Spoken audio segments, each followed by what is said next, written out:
আশা করি অনেক ভালো আছো। তো দেখো, আজকে তোমাদের আমি ক্লাস নিচ্ছি নবম দশম শ্রেণীর ইংলিশ সেকেন্ড পেপার। আর আজকে আমি যে বিষয় নিয়ে আলোচনা করব সেটা হলো ট্যাগ কোশ্চেন। তো দেখো, যারা এসএসসি পরীক্ষা দিবে তাদের জন্য আমার এই ক্লাসটি খুব গুরুত্বপূর্ণ হবে। আশা করছি তোমরা মনোযোগ সহকারে আমার সম্পূর্ণ ক্লাসটি দেখবে। তো চলো বোর্ডে যাই। ট্যাগ কোশ্চেনের প্রথম স্টেটমেন্টটি যদি অ্যাফার্মেটিভ স্টেটমেন্ট তাহলে দ্বিতীয় স্টেটমেন্ট অর্থাৎ ট্যাগ কোশ্চেনটি হবে নেগেটিভ স্টেটমেন্টের। এখন আর এখানে যদি ট্যাগ কোশ্চেনটি এর প্রথম স্টেটমেন্টে যদি নেগেটিভ থাকে তাহলে ট্যাগ কোশ্চেন হবে পজিটিভ বা অ্যাফার্মেটিভ। তো দেখো এখানে কি আছে, হি ওয়েন্ট, এক নম্বর আছে he went to market, did not he. এখানে হি ওয়েন্ট টু মার্কেট, ওয়েন্টটা কি? ওয়েন্টটা হলো past tense, where past tense হলো when, when the past tense এর কারণে did not hit। আচ্ছা, everybody likes mother। এখন everybody likes mother,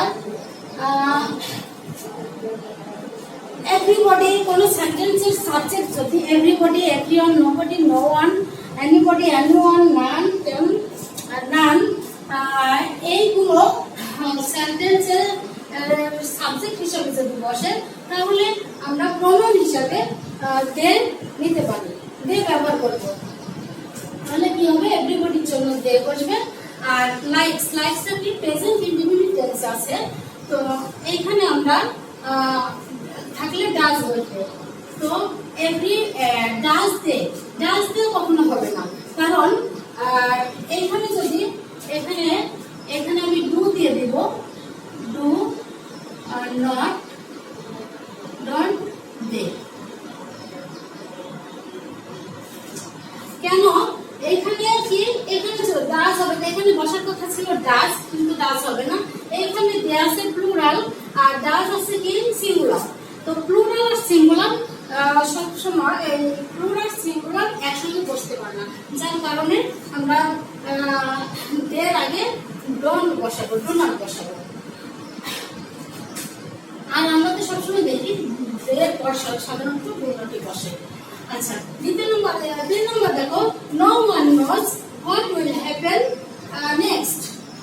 এখানে কি আছে, নো ওয়ান নোজ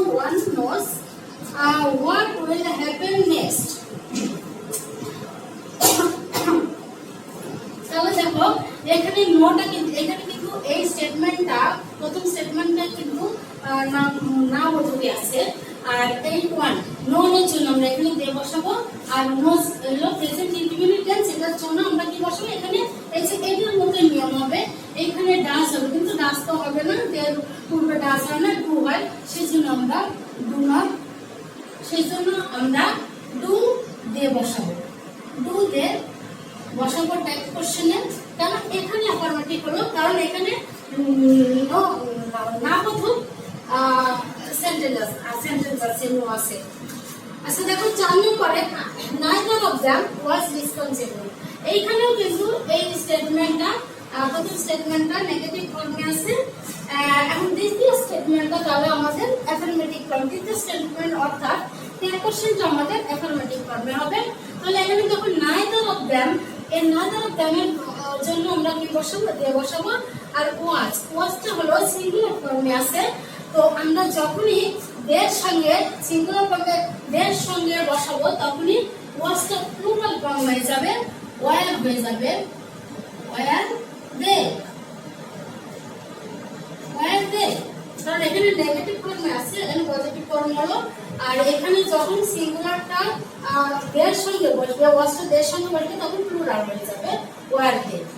ওকে, আচ্ছা 5 নম্বর দেখো, 5 নম্বর কি বলছে যে fishes can not fly, fishes can not fly. এখন দেখো পিপল, চিলড্রেন, বার্ডস, ফিশেস শব্দের প্রথমে যদি এর যুক্ত কোনো সেন্টেন্সের প্রথমে যদি এর যুক্ত কোনো সাবজেক্ট থাকে তাহলে তার জন্য আমরা কি নিতে পারি, দে নিতে পারি। তো ফিশেস ক্যান নট ফ্লাই, এখানে যেহেতু আমাদের প্রথম স্টেটমেন্টে নেগেটিভ ফর্মে আছে, তাহলে আমরা ট্যাগ কোশ্চেনটি কি করব, পজিটিভ ফর্ম করব। তাহলে কি হবে, ক্যান দে, এখানে হবে can they, can they.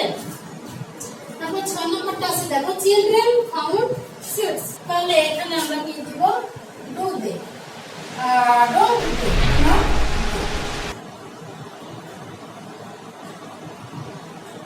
Don't they আচ্ছা তারপর 7 নম্বর আছে পিপল ডোন্ট অনার হিম এখানে হবে পিপল এর জন্য দে বসবে আর ডোন্ট এখানে নেগেটিভ ফর্ম আছে এখানে আমরা পজিটিভ ফর্ম করব তাহলে এখানে হবে do do they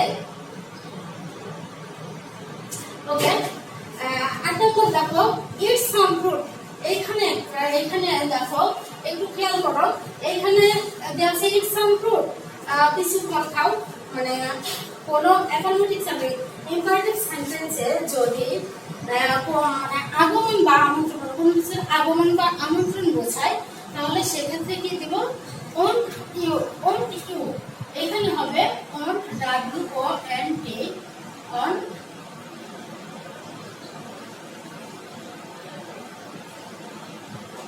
on you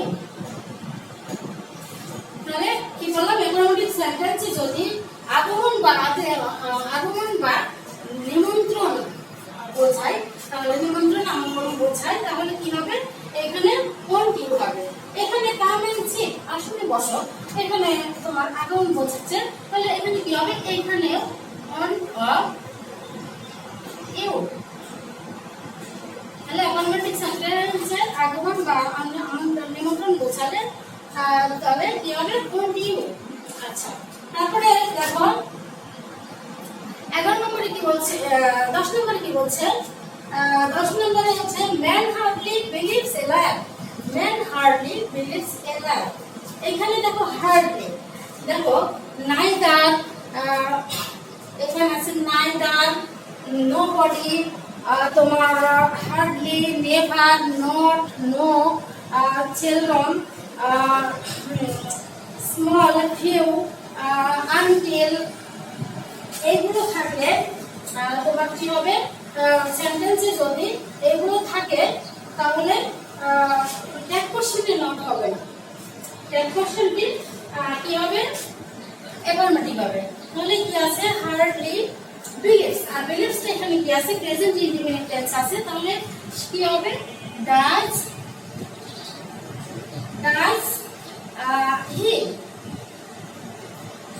he আর এখানে নেগেটিভ ফর্ম স্টেটমেন্টে নেগেটিভ ফর্মে আছে তাহলে কি হবে ডাজ হি আচ্ছা এখন 11 নম্বরটা দেখো নান ক্যান ডু ইট এখানে নানটাও কিন্তু এখানে অ্যাফার্মেটিভ সেন্টেন্সে কি নেগেটিভ অর্থ প্রকাশ করছে যার কারণে এখানে কি দেব অ্যাফার্মেটিভ ট্যাগ কোশ্চেনটা অ্যাফার্মেটিভ করলে কি হবে এখানে হবে ক্যান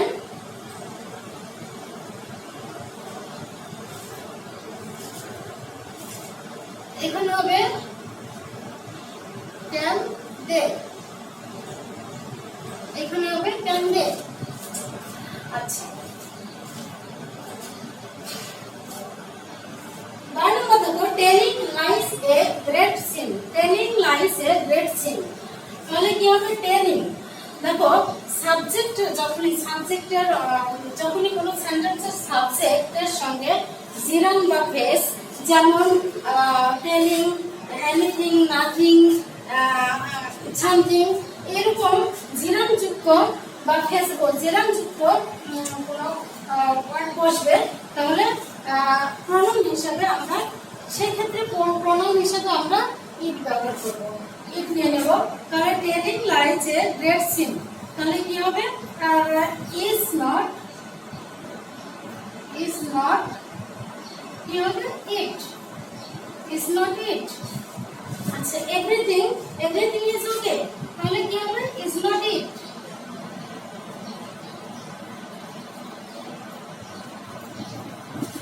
তাহলে কি বুঝলাম যে সাবজেক্টের প্রথমে যদি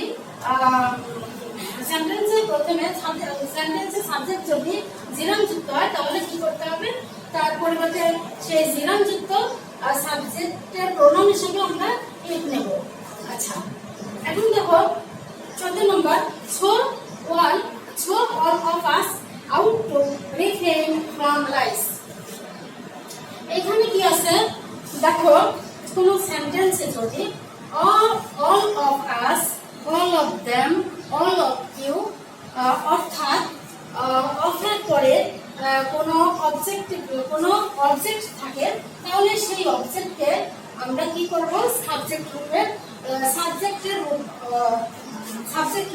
দেব। তাহলে অফ বা ভার্ব কি হবে, আউট। এই আউটটা হলো ভার্ব,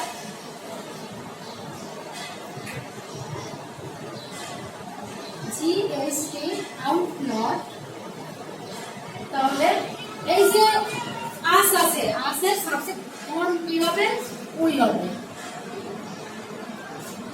তাহলে আমাদের আসের সাবজেক্ট কোন কি হবে, তাহলে আউট নট, এটা হলো verb out not of us. আসের অবজেক্টিভ ফর্ম কি হবে, সাবজেক্টিভ ফর্ম কি হবে, উই। আচ্ছা, তারপরে 15 নম্বর দেখো, ওয়ান লাই বিগেটস 100 লাইস। একটা মিথ্যা ছোট মিথ্যার জন্ম দেয়। আচ্ছা, এখানে কি আছে, এখানে কি হবে, এখানে দেখো কোনো বিষয়বস্তু যখন সাবজেক্ট হবে, তখন সেই সাবজেক্টের প্রনাউন হিসেবে আমরা এখানে ইট বসাবো। সেই সাবজেক্টের প্রনাউন হিসেবে আমরা এখানে ইট বসাবো। তাহলে কি আছে, বিগেটস। বিগেটসটা কি আছে, প্রেজেন্ট ইন্ডিপেন্ডেন্ট ফর্মে আছে। তাহলে যার কারণে আমরা এখানে কি দেব, ডাস দেব, ডাস। এখানে ডাস নট ইট কি হবে, তাহলে বিগেটসের জন্য এখানে ডাস নট ইট। আচ্ছা, 16 নম্বর দেখো, let's go for walk. Let's go for walk. এখন দেখো এই লেট আস এইগুলো যদি সেন্টেন্সে থাকে, তাহলে তোমরা খুব সহজেই শ্যাল বসিয়ে দিবে। শ্যাল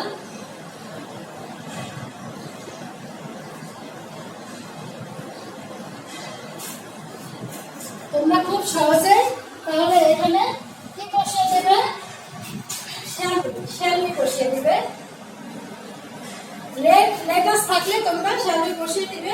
তবে আরেকটা কথা, যে যদি লেট থাকে এবং লেটের পরে আস ব্যতীত কোনো প্রনাউন থাকে, তো সেক্ষেত্রে তোমরা উইল বসিয়ে দিবে। Will you. দেখো এখানে লেটের পর একটি প্রনাউন আছে, লেট আস নাই, লেট আস ব্যতীত লেটের পর প্রনাউন আছে, তারপরে এখানে উইল বসে গেল। আচ্ছা, হি সেলডম গোস টু স্কুল। এখানে কি বলবে, যে সেলডম, এখানে যে উপরে একটা মানে রুলস আমাদের বলছিলাম, যে ওই যে seldom, nothing, neither, hearts, no not, seldom. এরপরে কি হবে, মানে থাকলে সেন্টেন্সে থাকলে এটা নেগেটিভ রূপ হবে, আর ট্যাগ কোশ্চেনে পজিটিভ রূপ হবে। তাহলে একটা কি করছে, গোসটা আছে কি, এটা এখানে গজের পরিবর্তে প্রেজেন্ট টেন্স আছে, গজের পরিবর্তে কি হবে, ডাস, ইও ইএস, ডাস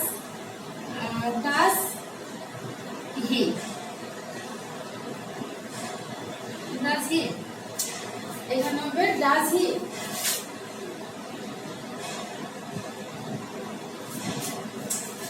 তো আশা করি তোমরা বুঝতে পেরেছো। আর আমি ক্লাসে তোমাদের আরো কিছু কোশ্চেন নিয়ে আমি আলোচনা করব।